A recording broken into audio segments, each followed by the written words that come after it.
ভাৰতৰ এগৰাকী জনপ্ৰিয় অভিনেত্ৰী বিয়াৰ পূৰ্বে ৩৬টাকৈ সন্তানৰ মাতৃ হৈছিল এইগৰাকী অভিনেত্ৰী পিছে জানেনে এইগৰাকী অভিনেত্ৰী কোন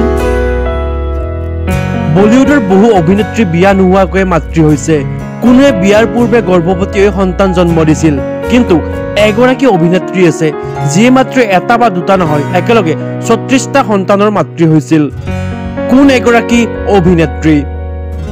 আমি যিগৰাকী অভিনেত্ৰীৰ কথা কৈছো সেইগৰাকী অভিনেত্ৰী প্ৰিয়ংকা চোপ্ৰা নাইবা দীপিকা পাডুকন নহয় এই অভিনেত্ৰীগৰাকী হল প্ৰীতি জিন্টা কেনেদৰে প্ৰীতি জিন্টা হৈছিল ৩৬ গৰাকী কন্যাৰ মাতৃ ২০০৯ চনৰ ৩৬ সংখ্যক জন্মদিনত প্ৰীতি জিন্টাই এটা ডাঙৰ আৰু উদাৰ কাম কৰিছিল এই সময়ছোৱাত অভিনেত্ৰীগৰাকীয়ে ঋষিকেশৰ মাদাৰ মিৰাকেল অনাথ আশ্ৰমৰ ৩৬ গৰাকী ছোৱালীক তুলি লৈছিল তাৰ পিছত প্ৰীতি জিন্টাই তেওঁলোকৰ সম্পূৰ্ণ দায়িত্ব লয়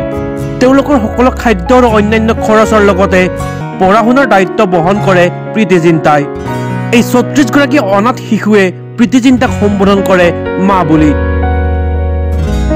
নিউজ ডেস্ক ৰিপৰ্ট এনি টক্স